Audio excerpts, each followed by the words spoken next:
Today's date is 11 November 2023. My name is Dennis Gill with the Americans in Wartime Experience. Got the pleasure of sitting down and speaking with Ernest Comini. Right. Thank you, sir, for sitting down and sharing your story. Very good. Very good. Just tell us just a little bit about who you are. Where were you born and grow up and go to school, that kind of thing? I was born in a little town in Pennsylvania by the name of Avella, A-V-E-L-L-A. That was in 1927. Okay. So I'm getting up in years. You are. But you're fairly young, right? You're only 96? Well, it's going to be 97 in January. Okay. Okay. But it's been a good life. I've had some good times, and I don't think about the bad times. There weren't that many bad times. I think we should always thank God for the good things we get. Right. And of course, in my case, I think he's been very, very good. I got drafted on April 1944, I guess it was, Friday the 13th, and wow. that's always a lucky day, I guess. And I was 18 years old, and everyone once in a while someone will say, "Well, didn't that kind of scare you?" Something like that. Well, at 18 years old, when you get something like that, that was a new experience. Right. And so you don't worry about anything. You just go along with the tide. Right. And that's just what I did. So yeah, I was on my way to Indiantown Gap in Pennsylvania, that was. And then I got assigned to go to Fort Meade, Maryland. Mm-hmm.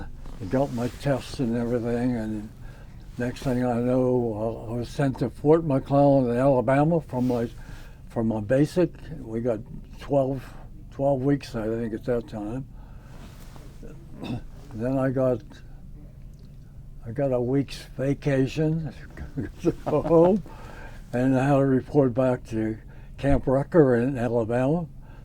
Spent two more weeks there, and then got on a train, and which ran forever to go to California, or Oregon, not California, and went up there. I forget how many days it was on the train, because at that time the troop trains were allowed to go through, but if there was a passenger train coming, we had to pull off and let them by. Okay. And so it seemed like it happened every half hour. But anyhow, we did finally get there, and I trained there for up and down on the side of a ship to way to land, because we were on our way to Japan to invade Japan in November 1st. So I went there. Then I went to up in Washington. We got on the ship, and we started overseas. Now this must have been sometime in August, because when we heard the rumors, "Oh, did you hear they wiped out 2 cities?" Yes, you know how the rumors were, and right. So everything was big. So we didn't believe it. Didn't believe it at all. Till we finally got to Japan, and we landed. Said this is where we were supposed to land, right here in Nagoya, which was the southern tip of Japan, and that was where we were going to make our invasion. Well, fortunately, thank God, I didn't see any invasion. I just saw some of the guns. I saw some of the artillery and stuff that was supposed to wipe us out if we were to come, and they weren't used because the war was over. So I got to stay in Japan anyhow. So you were actually on the ship going to Japan when they dropped the bombs? No. Or did they already done it? I was just getting on the ship when they dropped the bomb. Okay. And so when we heard about these two cities, yeah, those just make the stories we make up whenever you want to spread some big lies. Right. And so that didn't make any difference. So a little while after that though, that I got, like I said, I got to Oregon, and then I got to Washington, and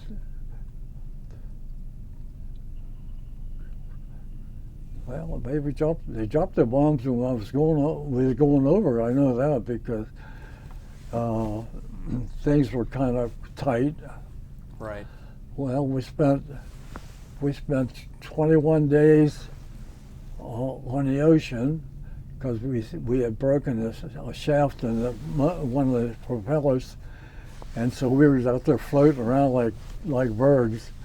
And well, we started out with, I can't remember how many ships we were together. Okay. Because we were going to have a bunch of kids. Kids is so old we were anyhow. Well,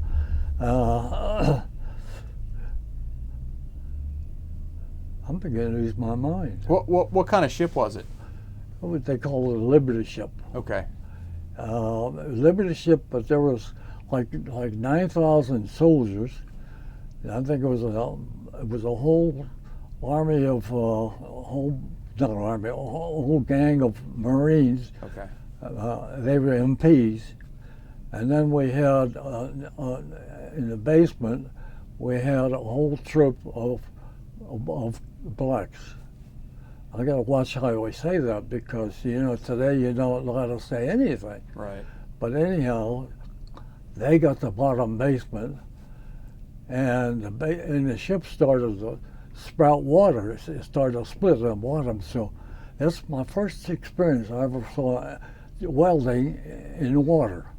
Wow. They were welding the crack, otherwise the ship would have filled up with water. Right.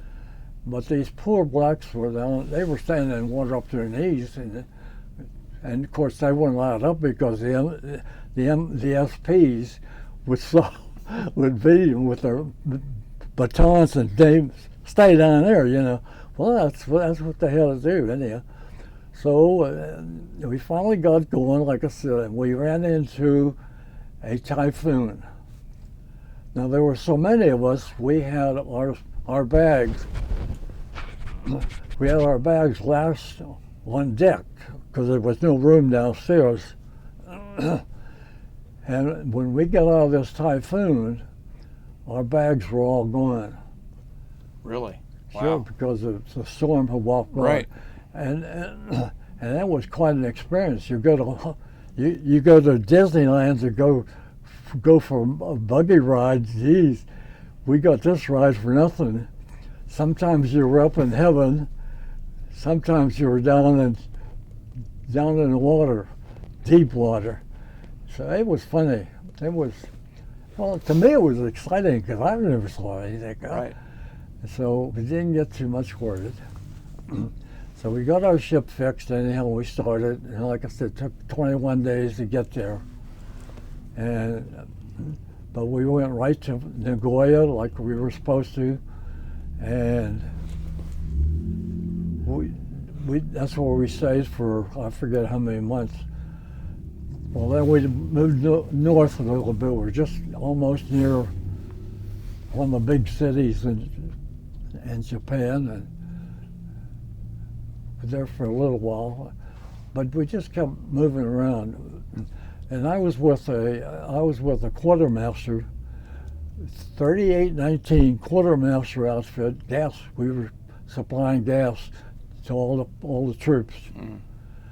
Which we were getting out of the ground that the Japanese had bought from us, and they had stored in the caves. And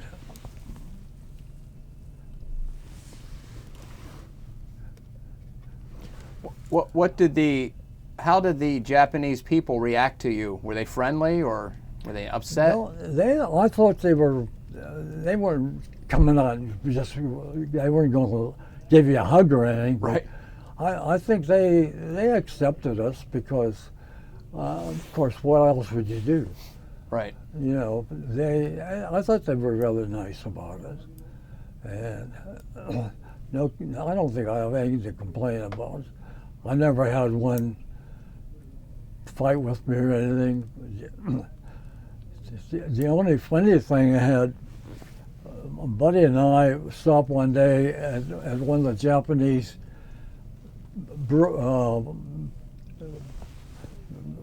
restaurants. We were going to get some sake. See, we were going to try the sake. Okay. Well, when we went in, there was about 4 or 5 English soldiers, Limeys. They were in there, and they wanted to know what you Limeys were doing here.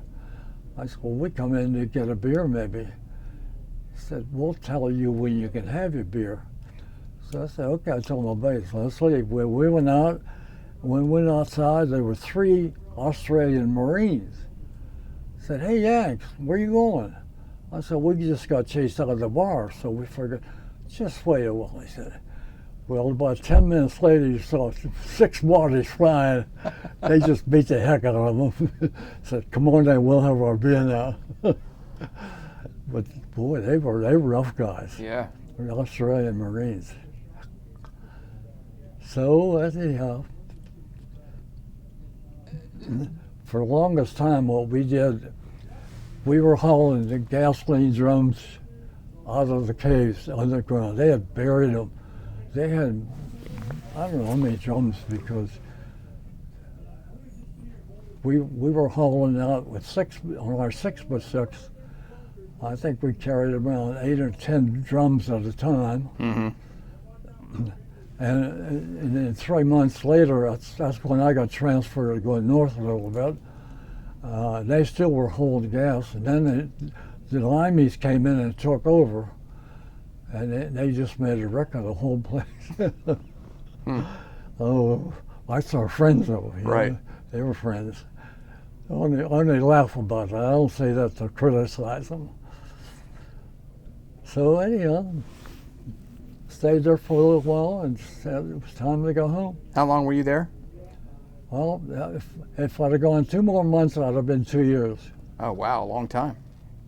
Well, it was a fast 2 years. Yeah.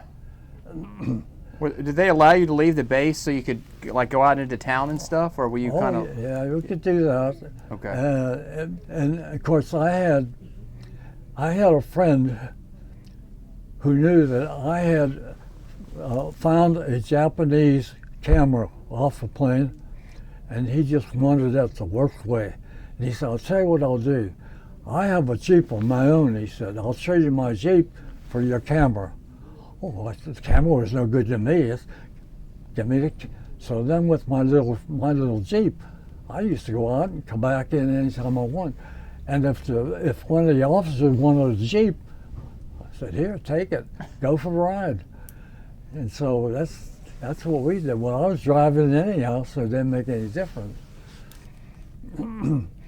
So then I tried to get it home, but there was no way to get it home. Right. So I had to leave it there. So. And you gave him your camera. And I gave him the camera. Right. Well, and maybe he got some use out of it. I don't know. Yeah. We got to visualize some of the aircrafts, and boy, I'll tell you, I think I'd have been afraid to fly one of those, because my buddy and I went up on one of them. We walked out on the wings. When we both got to the end of the wings fell off. Well, they were only paper mache, is all they were. Made them so light so they could go fast. But they just weren't competition for Americans. Right. The Americans had better ships and everything. So, you know, in the long run, it was exciting. Yeah. What moment stands out the most about your time there? What do you remember the most? I guess the most thing that really strikes my mind is driving into Hiroshima and Nagasaki. Okay. Which I wasn't supposed to. But then we weren't told about radiation, so we knew nothing about it. And my lieutenant was going to chew me out because I took the couple guys with me, what he didn't realize was we had a whole bunch of Japanese beer in the back end of the truck. There was a brewery right outside of Hiroshima, and they just loaded me up with brew. And he was a beer drinker, where I didn't drink beer. And when he saw that, where'd you get that? I said, we got it up at Hiroshima. Well, he said, you know what you're going to do every other weekend? And I said, yeah, I guess I know now. So every other weekend I made a trip. Right. Come back with some Japanese beer. Yeah. So that was probably interesting to remember. Yeah. What do you remember about Hiroshima and Nagasaki? What was it like? Well, what did you see? Nagasaki was the worst, I thought, because it was just leveled. I can still picture that tree right there in the middle. Not the tree, it was just the stem of it. Yeah. Hiroshima had a few buildings. They weren't livable. They were just the outside walls and some of the bent iron. That part I could see. And so that's the thing I remember. And in fact, at home I have a whole run of Hiroshima pictures. Wow. Okay. It's too bad I didn't do something with them because now they're starting to change color. Yeah. But that to me was, and then seeing the sickly poor kids, the people, that were burned and they were hanging down. It's not a very good sight. Yeah. I hope it never ends, never hits here. I hope we never see it. Yeah. Did you serve again in Korea? Were you in Korea at all? No, that's another thing. When I left Japan, there were 11 of us, or 20 of us. We joined the reserves. Okay. Because now the war's over, right? If we join in the reserves, we get time, and we're going to work towards our 20 years. I thought, boy, that was silly. I mean, I said, we're going home for Christmas. They said, we've already, oh, you checking. I said, okay, come on. So I joined.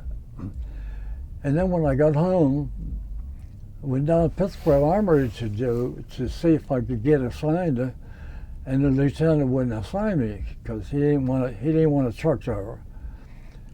And of course they were all sergeants, and I'm only a T5, I guess it was, two-stripe and a sheet. And so I went for a while, and I was working for a company that went on strike, and I had no more money. And Pittsburgh was 15 miles away, and I thought, how am I going to pay for my gas to go down there and waste my time? Well, that was a bad thing to do because Truman added another year on, and since I was not a fully, I was never on duty right now. He called me, and that's why I went in for Korea. Okay. Well, Korea, they sent me to Camp Meade, Maryland. And Camp Meade, Maryland was all closed. And we went in to clean it all up and start receiving recruits. And they got assigned where they were going. Of course, most of them knew where they were going. They didn't, I mean, we knew where they were going. And so I was too busy there helping out. And my job, of course, I was driving a little truck. I was going to get the mail. And I always went out to the big head, the big, what called the big building out. Is that terrible? What is it called? I don't know what I'm trying to. Okay. We'll come back to it. It's the five building. Oh, the Pentagon? The Pentagon. Okay. Now I'm tracking. Oh, it took me a while for there. You had me worried there for a minute. Yeah, so I would deliver mail to the Pentagon. Gotcha. Okay. And brought mail back. And if some lieutenant wanted to go over to the Pentagon, I would take him over. That was my job. So I thought, boy, and I was working for a WAC captain. She was my boss. And I thought maybe if I talked to her real nice, she could get me assigned to go to Europe. I'd like to go into Europe to see if I could go to Italy, see some of my old relatives, Right. which I never knew. But her boss was a major, and he was a miserable major. And he said to her, if we send him anywhere, we'll send him to Korea. And so I said, thank you, Lieutenant Captain. I said, how about if I just wait for my discharge? Well, she said, you're lucky, because Congress came through with anybody had served in the big WW2 was automatically discharged. And I was with a bunch of what did I say it was?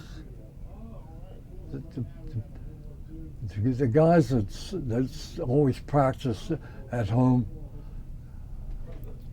National Guard or reserves? Yeah. Okay. So there was 192 of them. Okay. But they were all like sergeants or higher because they were all together. Right. And they were there running this place.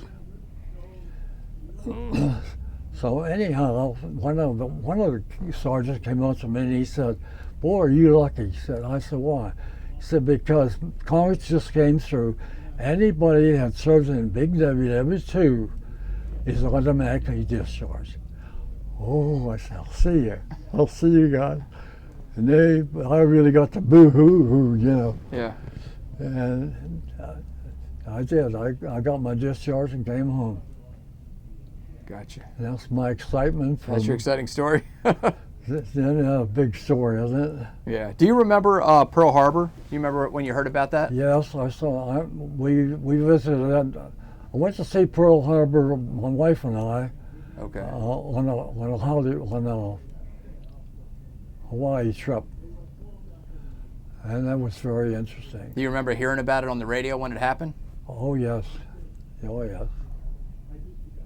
Yeah, in fact, I was in high school then, of course, and we had a big radio with any auditorium, and we heard all these things going on, and President Roosevelt announced that this is a day of infamy. Yes, I remember that. Yeah. And then I came home and I told my dad that I was taking some kind of a test for the Navy and test for the Army. And I think it was only 11 of us took it, and out of 11, only one of us passed it. And I had to go back home and tell my dad, I was only 17, you got to sign this for me. He said, what do you want to sign this for? What do you want to go there for anyhow? I said, the war's going to be over before you long. You're going to be 18, you got nothing to worry about. Well, he's right. 18, I got my personal invitation. Right. Before this, and he was right. Yeah. Nothing to worry about. Nothing to worry about. What was the reaction like your family and stuff when they heard about Pearl Harbor? Pretty traumatic event. Well, of course, when I heard this, I was in high school. Right. I was in the school, and I don't know what was going on at home. Okay. But according to my dad, of course, he knew that it wasn't going to last very long. That's all he knew, and he didn't understand that. But he's an old Italian, and he didn't understand that. And not throwing them down. I'm not doing that at all. But he just didn't understand what was going on. Yeah. And like I knew a little bit because some of my friends were getting called in, and some of them were older. They were older than I was, and so they got a head start. They didn't go to Fort Meade. They went over the West Coast. Yeah. Got assigned on a ship, and away they went. Excuse me. And so in a way, I guess I was very fortunate. I was just a little bit younger, but it was a thrill. It was a thrill. I'm sure. So how do you think, looking back on it, how do you think that your wartime experience, how does it affect who you became? How did it change your life at all? Well, I think the only thing I learned out of this was if we could only have peace, how nice it would be.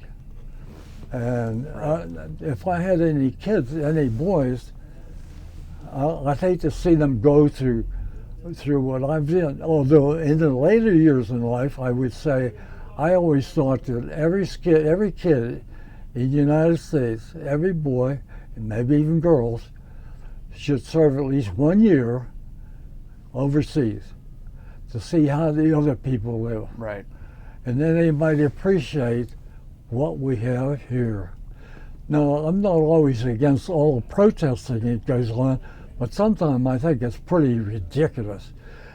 Why are they protesting for this? That's what I say. If you're going to protest, why don't you go over there? Yeah. Kind of see what it's really like Yeah. in a country that's not as fortunate as ours. That's right. Yeah. This guy right here, I told him when he wanted to go to the Marine, I said, you're going to learn a big thing in life, I'll tell you. You're going to find out how other people live in this world. And when he came back, he says, Papa, you'll never know the words you gave me, how it sunk in. Yeah. And it's true. That's good advice. It's true. Yeah. I mean, we've got one of the sweetest, the best country in the world. We got everything we want. We can complain when we want. We can do what we want. And yet we'll go out and protest because somebody dropped a ball somewhere. Yeah. What's wrong with me? I don't know. Yeah. I think that's terrible. Yeah. I agree with you. We should just bless God bless America. What a wonderful world we live in. Agreed. Well, sir, I want to thank you very much for sitting down and talking to us Well, and telling your side of the story. I thank you. And thank you very much for your service. Thank you very much.